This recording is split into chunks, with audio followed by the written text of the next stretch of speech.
Okay, time for a video blog. Weekend sucked for me, man, but today was pretty good. Okay, I should say Friday, Saturday kind of sucked, but today, awesome. Okay, I didn't get no sleep. Oh, my back window now.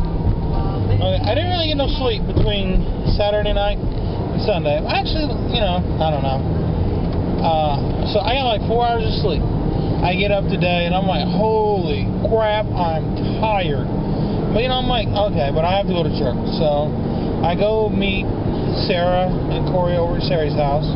I get there just a couple minutes before they're ready. So it's cool. I stood out there and played video games on my phone. And then Sarah came down when Corey was there, and then we left. And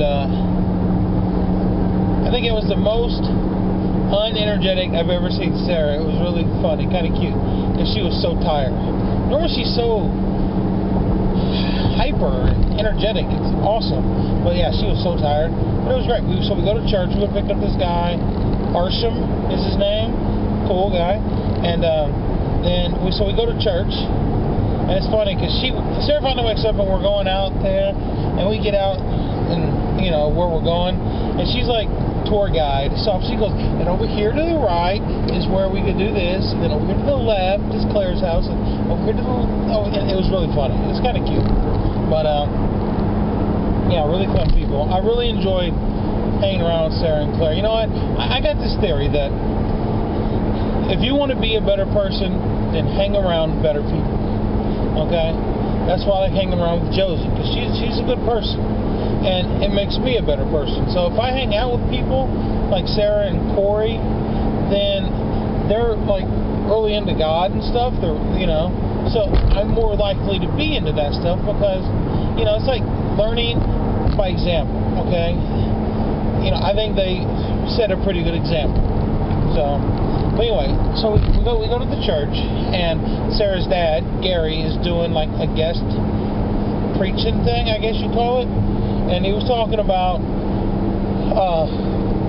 Elijah, I think it was, and how he went up to this mountain, and there was these prophets of Baal, and who were like pagan god worshippers and all this kind of stuff, and he challenged them to a contest to see whose God was real. And basically they had to like pray to their God and see who would set this big pyre on fire with like a sacrifice bull or something. Alright, and these pagan god people, they were praying, and nothing happened. So Elijah starts mocking them and stuff. And he's like, oh yeah, well check this out. So then he does his thing, and then fire rains down from heaven.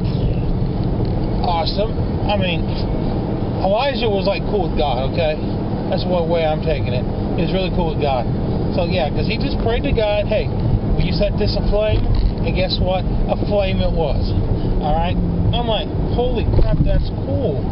So, but then the whole point of the lecture was talking about like depression, spiritual depression, which also it kind of overlapped into like socially depressed, which I really got a lot out of because I go through depression. It talks about there's like 4 things of depression.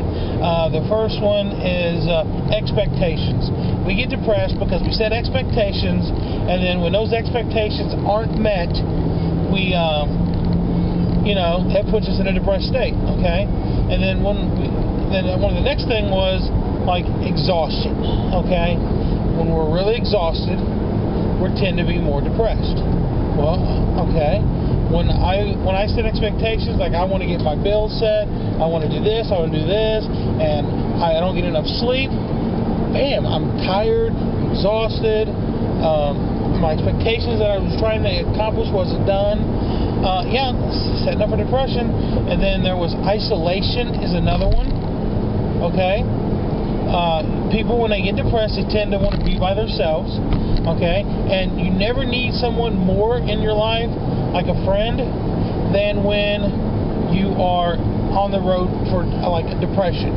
Okay? Because that's when you pull away, but that's when you really need someone more than anything. And he was talking about how God, when Isaiah was like getting into like his depression after, he won this contest, but then it didn't change nothing because the people still believed in whoever they were believing in, so he was depressed and isolated himself. and God was there for him. God didn't abandon him. So, you need friends when you're depressed. And then I think the last one, if I get this right, I think it was like individualism. The whole me thing. Okay? And then her dad is an amazing speaker. And he said something like, one of the problems we have is that we expect, we think we need to force outcomes. Okay? Like, okay, I want to do this, this, and this, because this is what I want to happen. Well, no. Just all you got to do is just live life according to God, and then God will set the outcomes for you. If God wants you to do that, then you'll do it. You don't need to really, you have to, you can't just be lazy and do nothing. But you know what I mean, okay? So, you got to strive for things, but don't expect it. God will give you what you need. So, I got so much out of that little thing he did today. It was amazing. I loved it. Okay, it's just weird to think that I went to church and had fun. I never would have thought I'd go to church and actually have fun. But I really enjoyed going to church today. And then afterwards, we went and checked out this house that Sarah and Corey might get. They might rent from her dad when they get married or something. He might buy it. It was a cute house. The colors are off. Not that I know. But Sarah was like, yeah, the colors are off. So I was like, okay. And I took her word for it. But everyone else seemed to agree with her. So, but, they look fine to me. But what do I know? So, and then after that, went back to her house, got my car, went and got lunch for me and Jamie, come home, tried to take a nap. I got like a half an hour nap in. And then Jamie came up and she's like, hey, we got to go get your brother's truck because he's got to go out of state to help somebody do something. And he's riding with them and bringing something back. So, yeah, we need to go get his truck. Okay. So, we go get his truck, come back. I get home. I lay there back down and take another nap. I'm in bed for like half an hour again. Lynn calls me and she's like, oh, hey, yeah, I need you to come into work early because we're having a birthday party for Brianna and somebody following me? And we're having a birthday party for Brianna and we're stuck here, so we need you to come in and open. So I had to go to work like an hour and a half early. So that really cut into my nap again. So, which kind of sucked. But whatever. And then I went to work and I managed for a bit. And